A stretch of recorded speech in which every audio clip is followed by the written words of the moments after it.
Perkenalkan, kami dari kelompok 3 yang beranggotakan saya Enggaren Pratama dan rekan saya Fajar Juliantono dan Trio Mahfudin.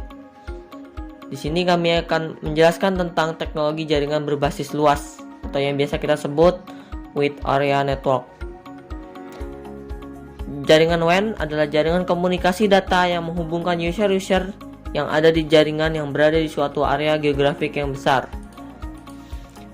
Kompetensi inti dari materi ini ialah memahami, menerapkan, menganalisis, dan mengevaluasi tentang pengetahuan faktual, konseptual, operasional dasar, dan metakognitif sesuai dengan bidang dan lingkup kerja teknik komputer jaringan.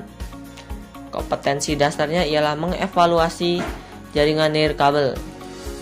Materi dari pembelajaran kali ini ada dua, yaitu pengertian jaringan nirkabel dan perangkat utama jaringan nirkabel. Jaringan nirkabel atau yang biasa kita sebut wireless adalah koneksi antar satu perangkat dengan perangkat lainnya tanpa menggunakan media kabel. Dapat diklasifikasikan menjadi dua jaringan nirkabel, ada jenis topologi jaringan dan jarak jangkauan jaringan nirkabel. Topologi dalam suatu jaringan didefinisikan sebagai aturan atau cara menghubungkan komputer. Dibagi menjadi dua jenis, yaitu ad hoc dan infrastructure. Ad hoc merupakan jaringan nirkabel sederhana di mana komunikasi yang terjadi antara dua atau lebih komputer dilakukan secara langsung tanpa melalui perantara berupa wireless access point. Sedangkan infrastructure merupakan jaringan nirkabel di mana komunikasi yang terjadi antara dua atau lebih komputer menggunakan perantara yang berupa wireless access point. Jarak jangkauan jaringan nirkabel dibagi menjadi 4, yaitu ada local area network yang merupakan jaringan WiFi untuk jarak jangkauan dalam satuan sekian ratus meter yang membutuhkan access point di mana sebuah perangkat wireless terhubung ke access point tersebut.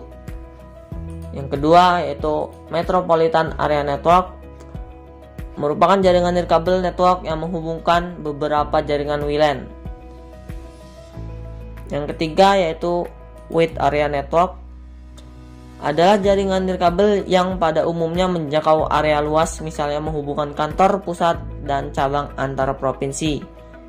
Yang terakhir, yang keempat, yaitu Personal Area Network, adalah jaringan komputer personal atau pribadi yang digunakan untuk komunikasi antara komputer perangkat termasuk telepon dan asisten pribadi digital dekat dari satu orang.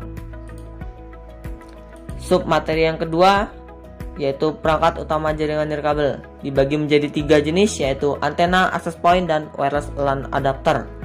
Antena adalah alat yang digunakan untuk menambahkan daya pancar dari sinyal analog. Jenis antena dibagi menjadi 2, yaitu antena direksional dan antena omnidireksional. Antena direksional yang biasa kita sebut antena pengarah adalah antena yang memiliki sudut pemancaran yang kecil dan daya yang lebih terarah. Sedangkan antena omnidireksional ialah antena WiFi yang memiliki bentuk menyerupai tongkat, lebih kecil, yang digunakan pada access point dan mempunyai pola radiasi 360 derajat. Yang kedua yaitu ada access point. Access point adalah perangkat komunikasi nirkabel yang mempunyai antar perangkat yang terhubung ke jaringan nirkabel dengan menggunakan WiFi. Dibagi menjadi 2 jenis access point, yaitu access point outdoor dan access point indoor. Contoh access point outdoor dan contoh access point indoor. Terdapat fungsi dari access point juga bisa dibaca sebagai berikut. Selanjutnya ialah wireless LAN adapter. Wireless LAN adapter yaitu perangkat seukuran USB flash disk yang berguna untuk memberikan koneksivitas WiFi di perangkat komputer yang tidak memiliki WiFi card. Selanjutnya ada referensi yang materinya kita dapat dari sini, dan yang terakhir ada evaluasi. Evaluasi bisa kita klik pada bagian nama dan kita akan memasukkan nama, email, dan nomor induk siswa. Selanjutnya akan mengerjakan pengetahuan tentang materi ini. Sekian dari kelompok kami, mohon maaf apabila ada salah kata, dan kami akhiri wabillahi taufiq wal hidayah. Wassalamualaikum warahmatullahi wabarakatuh.